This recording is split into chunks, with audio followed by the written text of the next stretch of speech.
Donc, on va entamer un nouveau chapitre, qui est le chapitre du produit scalaire. Alors, c'est le chapitre 10, donc le produit scalaire. Le produit scalaire, c'est un outil principalement pour de la géométrie. Donc, en tout cas, au lycée, on voit ça comme ça. Donc, le produit scalaire, ça va être une opération sur deux vecteurs. Sur deux vecteurs, on sait déjà faire pas mal de choses. On sait additionner des vecteurs. Deux vecteurs, vous vous souvenez quand on fait l'enchaînement de deux vecteurs. Donc, c'était ça. On sait faire d'autres choses, on sait faire la soustraction de deux vecteurs, puisque le vecteur moins v, c'est dans l'autre sens, tout simplement. Donc on sait multiplier un vecteur par un nombre comme moins 1, on sait multiplier un vecteur par 2. Donc hop, ça serait 2u, par exemple. Et on sait additionner et soustraire des vecteurs, ça, il n'y a pas de problème. Et le produit scalaire, ça va être une sorte de multiplication de vecteurs. Sauf que la première chose, c'est que quand on fait une addition de vecteurs, on a deux vecteurs, on les additionne, on obtient un vecteur. Et là, le cas particulier, c'est que quand on fait le produit scalaire entre deux vecteurs, on n'obtient pas un vecteur, mais un nombre réel. On va voir comment c'est défini. Alors pour le définir, on a besoin de la définition du projeté orthogonal. Donc qu'est-ce que le projeté orthogonal? On a besoin, pour définir ça, on a besoin d'une droite D par exemple, et un point quelconque sur le plan, donc un point M par exemple. Donc dire qu'on projette le point M sur la droite D, donc un projeté orthogonal. Orthogonal, ça fait référence surtout à un angle droit. Donc on trace la perpendiculaire passant par M, et donc perpendiculaire à la droite D. Et le projeté, du coup, ça va être le point d'intersection. Donc ça va être le point H. Donc la définition exacte, je vais la dire oralement.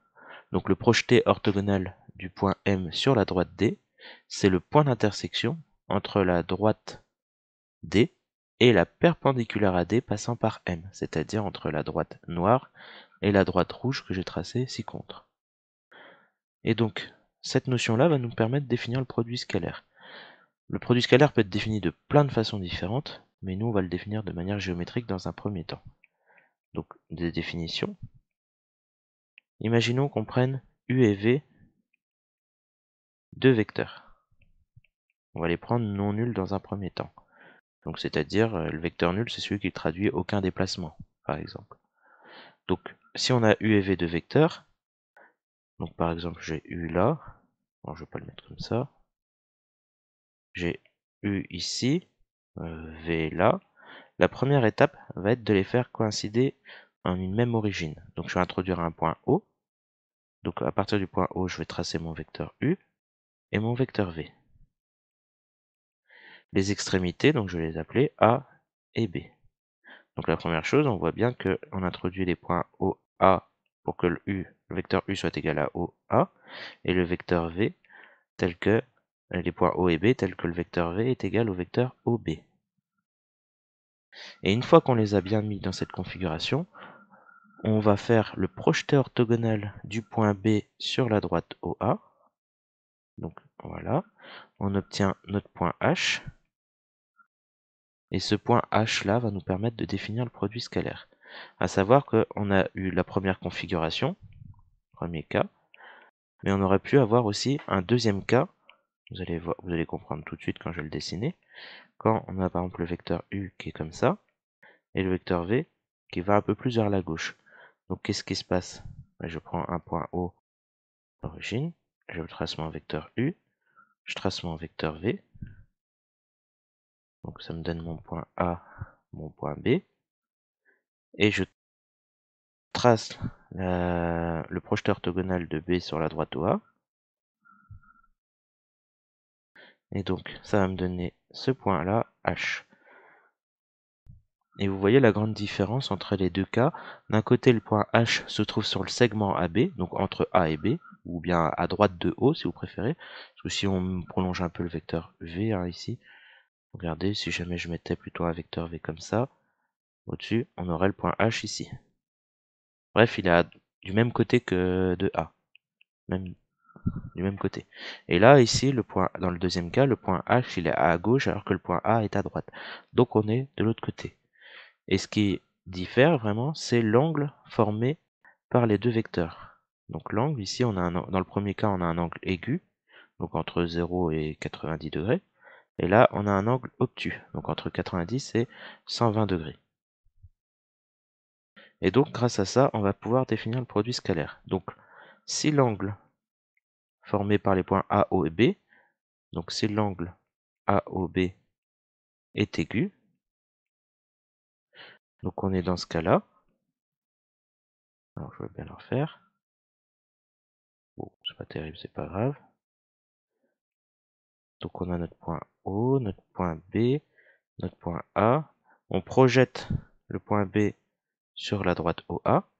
Ça nous donne donc le point H. Et donc, U scalaire V. Donc la notation, le produit scalaire entre U et V, c'est U, le vecteur U point le vecteur V, pardon. Donc on voit bien que comme U c'est OA, donc on peut le réécrire aussi autrement. V c'est OB. Et qu'est-ce qui se passe? Ben, la définition c'est le produit de OA avec OH. Le but est de se ramener à deux vecteurs collinéaires. Vous voyez bien que si je trace les vecteurs OA et OH, ils sont tous les deux tournés vers la droite et ils ont la même direction, c'est-à-dire qu'ils sont bien collinéaires. Donc, si on fera un exemple après. Et le deuxième cas, c'est si l'angle n'est pas aigu, mais il est obtus. Est obtus. Qu'est-ce qui se passe? Donc ça va de l'autre côté. Hein. Donc on a notre point O, notre point A. Je place mon vecteur V, donc le point B ici. Je prolonge OA. Comme ça, je peux tracer le projeté orthogonal. Ça me donne le point H. Donc le point H ici, il est dans l'autre sens. Et en réalité, U, V, on a toujours OA et OH en termes de vecteurs qui sont collinéaires, mais ils sont de sens contraire. Et donc ça va donner un signe moins lorsqu'on fait le produit scalaire. Ça va donner moins la distance OA fois la distance OH. Et donc là, on aura un nombre négatif comme produit scalaire. Alors que dans le premier cas, on avait un nombre positif. On peut tout de suite voir que lorsque l'angle est aigu, le produit scalaire est positif. Lorsque l'angle est obtus, on a un produit scalaire négatif. On va regarder à travers un petit exemple. Donc je ne vais pas refaire un quadrillage hein, sur le document que je vous ai envoyé. Vous avez un quadrillage qui est très bien fait, il n'y a pas de problème. Donc si jamais j'ai un vecteur U ici, un vecteur V là, pardon, je vais le refaire. Donc un vecteur V là. La première étape, on a dit qu'on les mettait à la même origine. Donc je prends un point O, je place mon vecteur U, je place mon vecteur V, ça me donne bien mon OA, OB.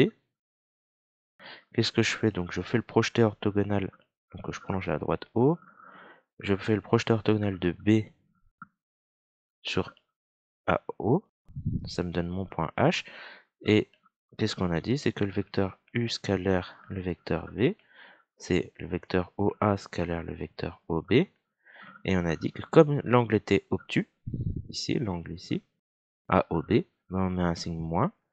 Je prends la distance OA fois la distance OH. Imaginons que cette distance OAH, elle est de 2. La distance de OAA vaut 4. Du coup, on remplace hein, les valeurs numériques. Donc moins OA, ça fait 4. OH, ça fait 2. Donc moins 4 fois 2, on obtient moins 8. Et donc là, on a fait un petit calcul de produit scalaire assez simple. On fait un autre exemple. Donc imaginons cette fois qu'on a un carré. Donc A, B, C, D. Première question, je vous demande de calculer AB scalaire AC. Donc si on regarde sur le dessin, AB c'est ce vecteur-là, AC c'est ce vecteur-là. Qu'est-ce qui se passe? Je projette donc le point C sur la droite AB. Et on voit que le projeté de C, ici, ça va atterrir sur le point B. Donc ce qui va jouer le rôle du point H, donc je vais le refaire, pardon. Donc voilà, ici On a un angle droit, donc le point H coïncide avec le point B. Autrement dit, comme l'angle ici, il est aigu, AB scalaire AC, je peux dire que c'est la distance AB fois la distance AH, sauf que là, H c'est le point B, donc je peux dire que c'est AB fois AB. Imaginons que c'est un carré de côté 2, donc le côté ça va donner 2 fois 2, 4. Toujours dans la même configuration, ABCD, un carré de côté 2. Deuxième question, je vous demande de calculer AB scalaire AD. Donc si je regarde les vecteurs, ça me donne AB scalaire AD. Je fais le projeté orthogonal du point D sur la droite AB. Comme j'ai un angle droit, ça va atterrir en A. Donc le point H est confondu avec le point A. Ici, on ne peut pas dire que c'est un angle ni obtus ni aigu, hein. En réalité, on aura AB fois AA, qui est un signe moins ou non, et ça ne change rien, parce que la distance du point A au point A, ça fait 0. AB, ça fait 2, donc 2 fois 0, on aura 0. Qu'on mette un signe moins ou non, ici, ça n'a aucune importance. Donc ça, c'est le deuxième exemple. Vous voyez tout de suite que quand il y a un angle droit entre les deux vecteurs, ben on va obtenir 0, parce que le projeté va atterrir sur un point qui est déjà donné par l'origine du vecteur. Et troisième exemple, A, B, C, D. Troisième exemple, je vous demande par exemple de calculer AB scalaire DC. Donc AB scalaire DC. Bon, vous pouvez remarquer déjà que le vecteur DC ici, c'est identique au vecteur AB. Donc je peux le réécrire autrement. Au lieu d'écrire AB scalaire DC, j'écris AB scalaire AB. Et si je projette le point B sur la droite AB, ça devient lui-même. L'angle vaut 0 entre AB et AB, donc on a bien un angle aigu, et donc en fait c'est juste AB fois AB. Et ça nous donne 2 fois 2, 4. On obtient le même résultat que dans le premier exemple, que l'exemple tout en haut ici, mais la démarche a été différente. En réalité, si on veut approfondir un peu la question, si je prends un point A, un point B, ici, j'aurais pu prendre le vecteur, donc le point C, le point D, je pourrais prendre aussi le point E ici. Vous remarquez que quand je projette le point D, le point C ou le point E sur la droite AB, j'obtiendrai toujours le point H qui coïncide avec le point B. Donc en réalité ici, AB scalaire AC, je veux dire que c'est AB fois AB, parce que le projeté du point C sur la droite AB, ça me donne le point H, et le point H est confondu avec le point B.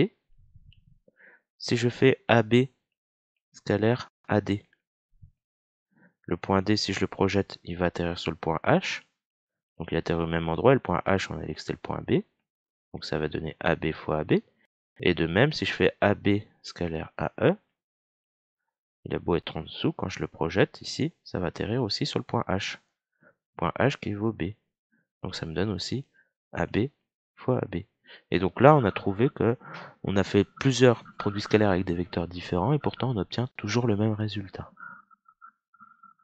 Et c'est aussi égal au produit scalaire de AB fois AB. Enfin, par AB. Ça fait AB fois AB. Donc ça, c'était un petit exemple. Je rajoute encore un autre exemple. On pourrait l'appeler l'exemple 4 si on veut. Si jamais je vous demande, donc on refait toujours dans le cas du carré. Et imaginons, je vous demande de calculer AB scalaire BC. Donc AB scalaire BC. Alors faut pas tout de suite faire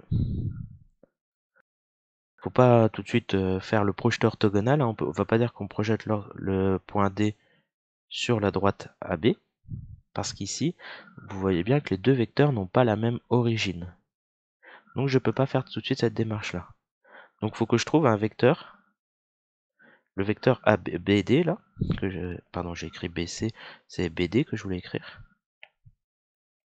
Donc le vecteur BD, je vais le déplacer. Je vais le mettre en bleu d'ailleurs. Hop. Donc le vecteur BD, on remarque que son origine, elle est en B. Ça se termine en D. Je vais le déplacer de telle sorte à ce qu'il démarre, que son origine soit en A.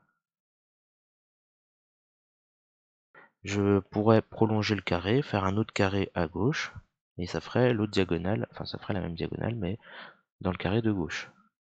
Et une fois que j'ai fait ça, ben, je peux projeter mon point ici, sur la droite AB, ça me donnerait ce point-là, que je vais appeler H. Et donc ici, AB scalaire BD, donc si le point, je l'appelle E ici, ça me donnerait AB scalaire AE, c'est le vecteur bleu qui est ici. Donc quand je projette le point E, j'obtiens le point H, ça me donne, comme l'angle ici est obtus, je mets un signe moins, ça me donne AB fois AH. Imaginons que c'est un carré de côté 2, donc moins AB ça vaut 2. Le carré qui est à gauche il est identique, donc c'est un carré de côté 2 aussi, ça me donne fois 2. Et donc là, le produit scalaire de AB par BD, ça me donne moins 4. Donc ça, faut savoir le maîtriser. Je vous donne un autre exemple assez pratique, donc n'hésitez pas à mettre sur pause, revenir en arrière. Par exemple, si je vous donne un triangle, imaginons, je vais le faire un peu mieux que ça.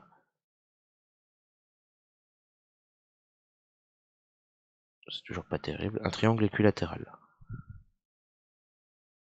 Bon, admettons.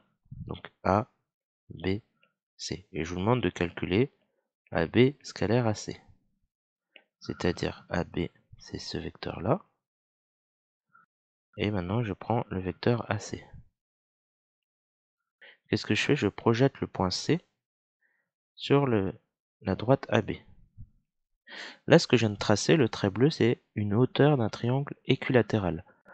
La hauteur, donc le point qu'on a trouvé, c'est H. La hauteur, c'est à la fois une médiane, mais aussi une médiatrice dans un triangle équilatéral. Donc le point H atterrit pile poil au milieu de AB. Donc quand je remplace AB scalaire AC, l'angle entre les deux vecteurs, déjà ils ont la même origine, ils commencent par A, et l'angle ici, il est aigu. Donc ça me donne AB fois AH. S'il était obtus, je rappelle, ça fait, il y a un signe moins qui vient de se mettre devant. Imaginons que c'est un triangle équilatéral de côté 2. Donc AB, comme les trois côtés sont égaux, AB vaut 2. Et AH, qui se trouve au milieu de AB, donc cette distance-là, fait 1. Donc 2 fois 1, 2. Voilà, je vous ai montré pas mal d'exemples, ce qui vous permet de faire des premiers calculs pour le produit scalaire.